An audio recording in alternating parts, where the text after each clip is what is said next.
Bonjour, bonsoir, pardon. Bonsoir à toutes et à tous.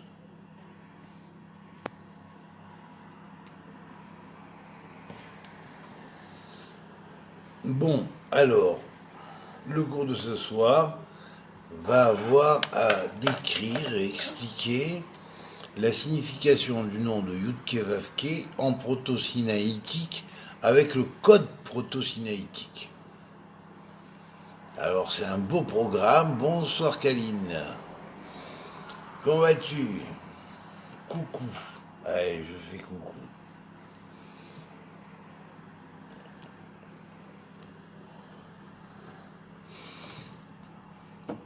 Voilà. Donc, je vous ai dessiné ici, en proto-sinaïtique, le nom de Yudkevavke. Oh, je vois qu'il me le met à l'envers. Bon, enfin, c'est un kikinant. Donc, vous lisez dans ce sens-là. Bon, c'est pas grave. Bon, c'est la caméra qui fait ça, je sais pas pourquoi. Bon, enfin. Donc, vous l'avez ici. Regardez bien, et je vais vous l'expliquer au fur et à mesure. Alors, et je vous montrerai éventuellement après, encore une fois, je vous remontrerai cela. Alors, on va prendre le nom de Yudkevavke, écrit en pyramidal, c'est-à-dire de cette manière-là, en forme pyramidale. On met le Yud en haut, ensuite Yudke, ensuite Yudkevav, et ensuite Yudkevavke. Voilà. Ce qui fait la valeur numérique totale de 10 Yud plus Yudke égale 10 et 5, 15, Yudkevav 21 et Yudkevavke 26. Nous associons le tout et nous trouvons 72. On voit bien ici que les seules lettres sont de Yudkevavke. Ici en bas, en dessous. Okay. Les lettres en plus, qui ne montrent pas le nom en entier, mais s'associent ici, Yud, Yudke, Yudkevav, en plus du 26 de Yudkevavke, vont donner 46 en plus. Exactement dans le nom, comme dans le nom de Yudkevavke écrit comme ça. Vous voyez, Yud, Yod, Vav, Dalet, et Yud, Vav, Vav, Yud, Vav, et Yud. Okay. Donc nous avons Yudkevavke, j'ai mis 2 points au-dessus de chacune des lettres, j'ai fait en un peu plus grand, et là, donc, qui fait 26, et les lettres restantes, qui sont donc le Vav Dalet ici, le Yud ici, le Yud Vav ici, et le Yud ici, ce qui fait un total de 10 Vav Dalet, Yud plus Yud Vav, ce qui fait 10 plus 16, et le dernier Yud qui fait encore 10. Le total est de 46. Exactement comme lorsqu'on enlève ici le Yudkevavke, qui est le nom complet dans la pyramide, il reste 46. Et ces 46 en plus, que l'on trouve là ou là, fait ces 46 en plus, sont les 46 qui font partie des 72, puisque ici, l'association totale des lettres de la pyramide, ou enfin du triangle, en pyramidal, okay, du triangle, fait 72, tout comme ici, cela fait 72. Et contient Yudkevavke qui fait 26, plus 46, Yudkevavke qui fait 26, plus 46 pour les lettres qui sont écrites en plus petit ici à côté. Alors bien sûr, on pourrait dire, bon bah, ça veut dire quoi et alors? Bah, ça veut dire quoi et alors? Alors ben déjà, on sait que KFK, c'est la base de l'ADN. C'est la base de la naissance et de la renaissance. Puisque comme il y a un ADN prénatal, il existe un ADN postnatal. Et l'ADN postnatal est l'ADN post-mortem, qui, si la personne accomplit son tikkun, elle va recevoir l'immortalité, l'éternité.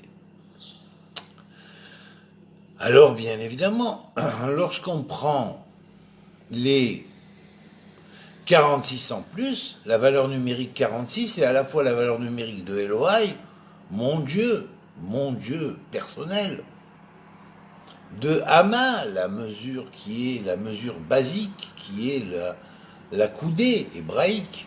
Hein. Et on sait que derrière la Hama, tout le secret de la coudée est ce qui nous relie au nombre phi et au nombre pi quelque part, ou la mesure mère. Et ensuite, dans 46, nous avons aussi Méa, ce qui veut dire que c'est les mêmes lettres, Ama et Méa, ce qui veut dire que cette fameuse coudée, ce sont des centimètres à la valeur du nombre, plus des lettres ajoutées,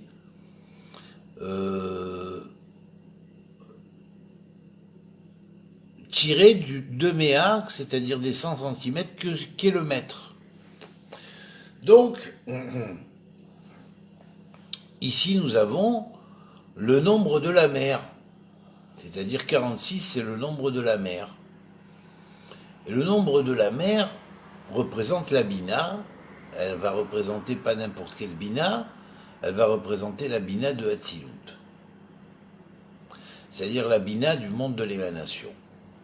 Parce que ce nom-là, quand on l'écrit comme ça, c'est le nom de Dieu commandant le monde de l'émanation. D'accord? Et dans ce nom de Dieu commandant le monde de l'émanation, Yud Kevavke écrit en milouï, c'est-à-dire malais complet, hein, ne fait pas que 26, puisqu'il va faire 26 plus 46. Ces deux nombres vont être 26 comme nombre de l'extériorité, comme les 26 000 ans du grand cycle cosmique des 12 ères zodiacales, et comme les 26 000 fois que nous respirons dans une journée, mais les 26 000 fois que nous respirons dans une journée, mais aussi le 46 supplémentaire qui va être la clé de la mesure mère, hein, de la grande architecte divine qui est appelée architecte en Bina, n'est-ce pas?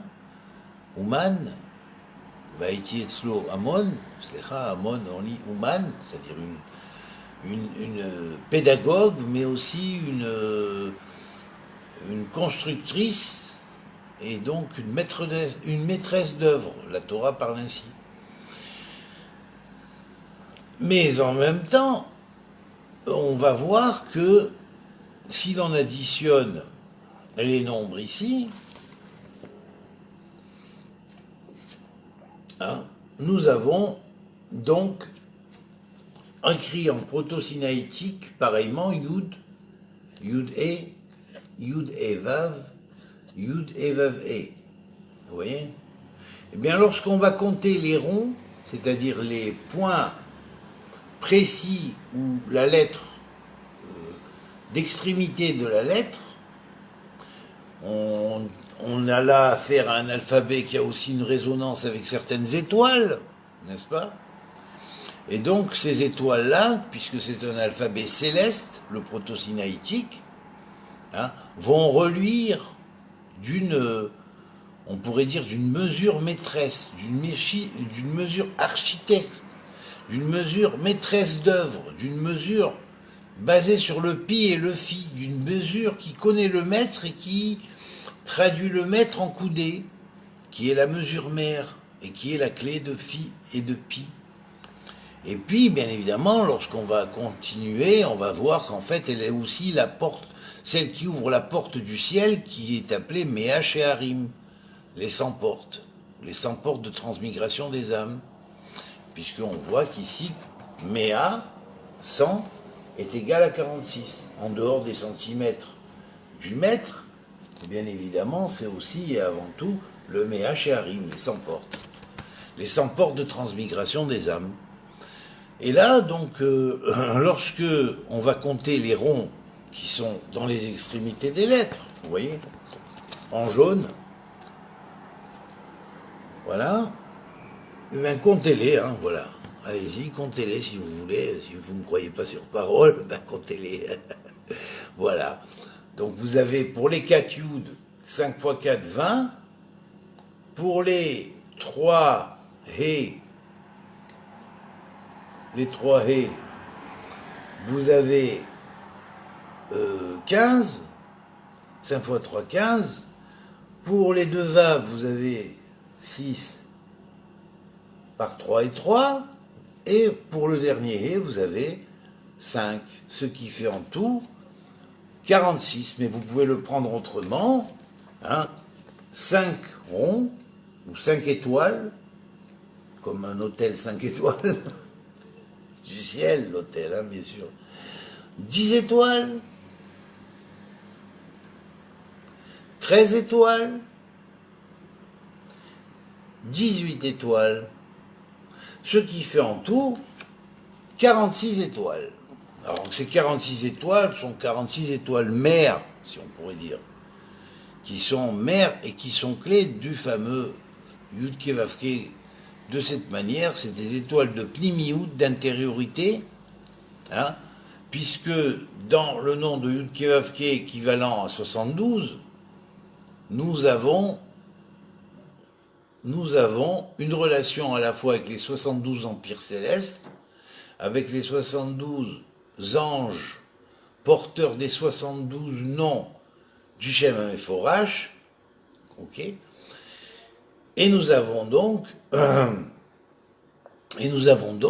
une division en 26 anges qui font des actions extérieures,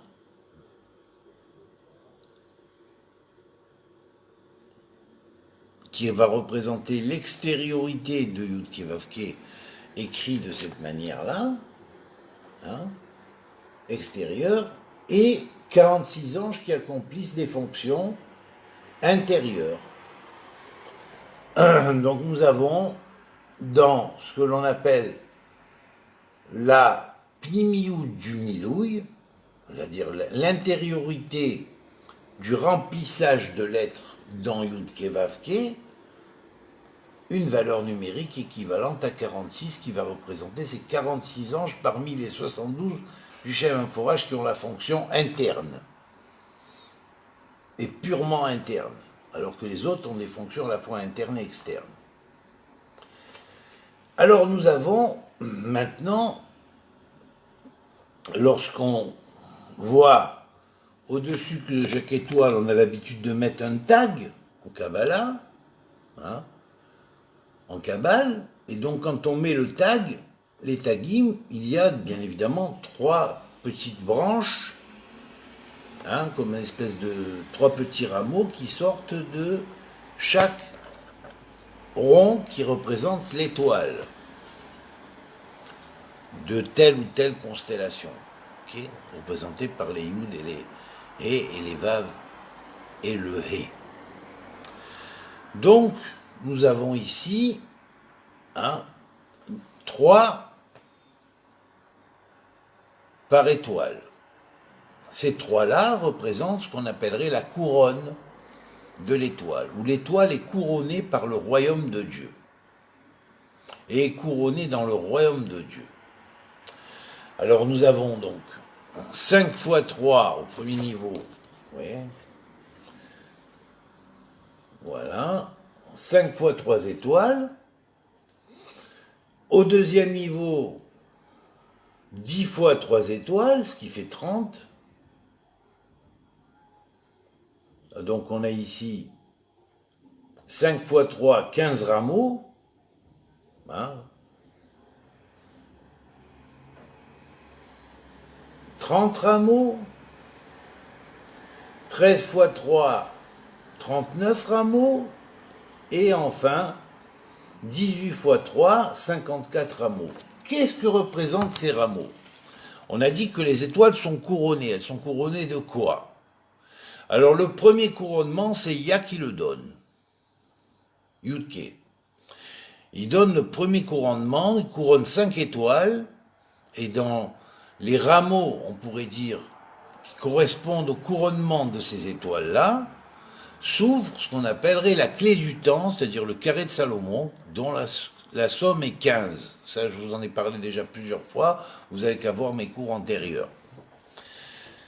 Ensuite, 3 fois 10, c'est 30, c'est le futur, c'est la clé du futur. Donc on a la clé du temps, la clé du futur. Par 39, on a la clé de tous les travaux sacrés, pour en faire des arts sacrés et transmuter le monde matériel en monde spirituel. Le monde Roll en monde sacré. Et enfin, le 54 final va représenter les 54 parachiotes ou sections hebdomadaires de la Torah. Ce qui va faire en tout le nombre 138 que vous avez ici par l'association donc de 15 plus 30 plus 39 plus 54 qui sont le résultat des couronnements des ronds ou des étoiles, si on pourrait dire, de cet alphabet, des lettres de cet alphabet, dans le nom de Yud-Keh Vav-Keh.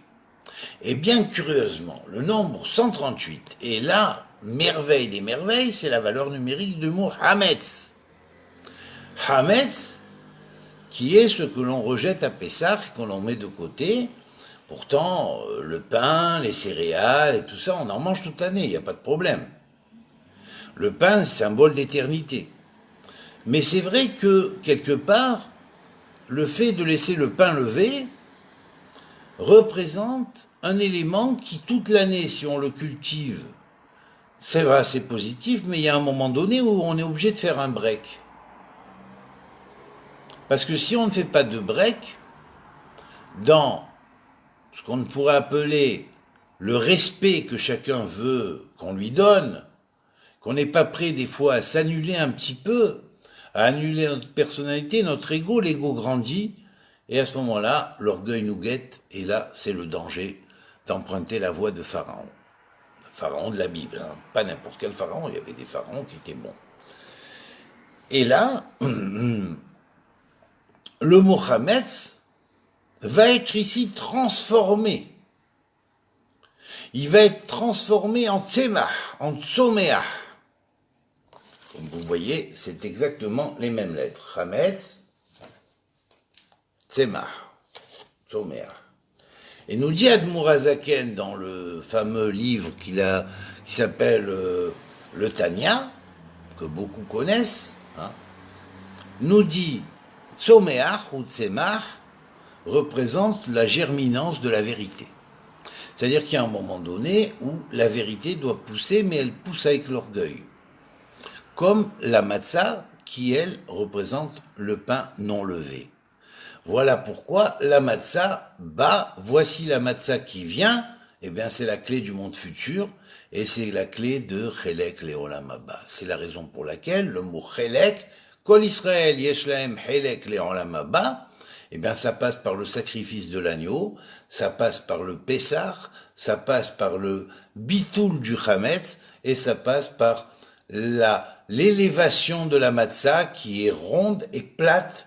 Donc ça veut dire, ça va désigner l'humilité. Nous avons l'exemple au travers de Moïse qui était l'humilité, le symbole même de l'humilité, par opposition à Pharaon qui était le symbole de l'orgueil.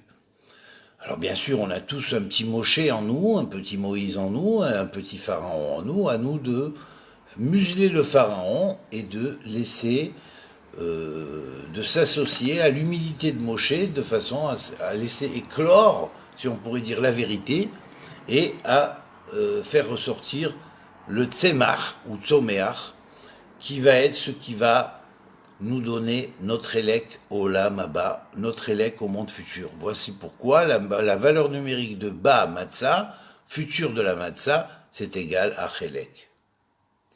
Eh bien, curieusement, cette valeur, comme cette valeur, comme cette valeur, ces trois valeurs équivalentes, toutes les trois que j'ai citées pour le moment, c'est quatre valeurs même, dont trois sont positives, et il y a le Hametz d'un côté, par opposition, qu'il faut éliminer, qu'il faut brûler, eh bien, à Pessah, donc avant la fête de Pessah, et Nafar, qui est le quatrième terme, positif, et il insuffla dans l'homme un souffle de vie, et l'homme devint une âme vivante. Voilà comment le Tanya termine. Tzemach égale Chelek égale Nafar. Donc, ça veut dire Nafar, ça veut dire il insuffla le souffle de vie éternel dans l'homme et l'homme devint une Nefesh Raya, une âme vivante. Donc cette chose-là, c'est merveilleux parce que c'est le Yihye des Avanim. C'est-à-dire c'est le futur des pierres. Alors il y en a bien sûr qui vont chercher, comme certains qui ne sont pas égyptologues, non, mais qui adorent comment dirais-je, tous les vestiges archéologiques. Moi aussi, j'aime beaucoup les vestiges archéologiques. L'archéologie m'intéresse beaucoup. Les civilisations anciennes m'intéressent beaucoup, mais je les vois sous un autre angle. Lui s'attache beaucoup aux pierres. Dans l'hébreu, dans la Torah, on s'attache aux lettres, car les avanim sont les lettres. Voilà pourquoi le yihye des pierres, le futur des pierres, c'est un futur des lettres constructives de l'ADN universel de l'homme. Et c'est ça qui va lui donner son Chelek, Léolam Abba. Parce que, certes, il va abandonner la vie sur cette terre, et on sera tous obligés de le faire un jour ou l'autre, hein, mais il va y avoir une renaissance dans une mer qui est la mer de la Chokhmah, ou la mer dans le monde d'Atsilut. Et cette mer dans le monde d'Atsilut va lui permettre de renaître en haut et de naître dans le royaume de Dieu qui, lui, est dans le Keter, c'est-à-dire dans le niveau qui est au-dessus de l'Atsilut, qui est le Keter, et ce Keter est aussi le Malchut du Ensof. Voilà. Le Malchut ou le royaume de l'infini. Voilà. Donc pour renaître dans le royaume de Dieu, eh bien effectivement, ce qu'il faut, c'est effectivement rentrer dans notre programme de développement et nous développer et faire comme toutes ces étoiles qui reçoivent leur couronnement et entrer dans ces étoiles qui reçoivent leur couronnement, hein, et au travers du monde de ces étoiles de Yudke Vavke, hein, qui sont toutes les étoiles principales qui émanent et proclament le nom de Yudke Vavke dans l'ancien alphabet proto-sinaïtique, comme vous pouvez le voir encore une fois ici, eh bien, quand ces étoiles-là sont couronnées, elles ouvrent par leur couronnement le Chelek Léolam Abba, au monde futur. Voilà. J'ai terminé mon cours. Je vous remercie de m'avoir écouté. Je vous souhaite un grand Shabbat Shalom. On peut le dire maintenant déjà, puisqu'on est bientôt déjà jeudi, donc. Et une bonne fin de semaine, hein, et un bon Shabbat Shalom, une bonne fête de Pessah, Kacher, comme le Sar, Vesameach, et avec beaucoup de joie, et que Dieu fasse que on goûte à cette 5e coupe bientôt. Amen. Voilà, Kol Touv, que Dieu vous bénisse, et qui nous donne la santé, la foi, et cette foi constructrice de son nom, et bien savoir, et bien savoir, et bien comprendre quelque chose que les Mekoubali m'avaient dit, ils ne savaient pas encore, parce qu'on n'avait pas encore trouvé tout ça. Hein, on l'avait pratiquement oublié, mis de côté. Moi, j'ai travaillé dessus parce que je suis un Iroquois, un espèce de Geronimo de la Torah. Bon, mais alors bien sûr, quand on compte les ronds correspondant aux étoiles au bout des lettres, hein, en alphabet qu'on appelle de Rigoulé et Naïm, des yeux qui regardent d'en haut et qui sont comme des étoiles, et qui sont ronds comme des étoiles, hein, eh bien ces étoiles couronnées de leur tagim, c'est-à-dire de leur couronnement, vont ouvrir les portes du Chelek Leolam Haba et vont nous ouvrir les portes de la mer spirituelle, la mer de la sagesse, et donc, en renaissant, dans la mer supérieure, et dans le royaume où la mer supérieure pose ses pieds célestes, eh bien, bien évidemment, on va renaître en tant que partsouf divin, en tant que visage divin fait à l'image de Dieu. Et ça, c'est la merveille que le monde d'Atsilut accomplit. Voilà. Allez, Shabbat Shalom, et faites passer, s'il vous plaît. Ne laissez pas, ne gardez pas. Laissez, transmettez. Kotou, amitié à tous, et que Dieu vous bénisse.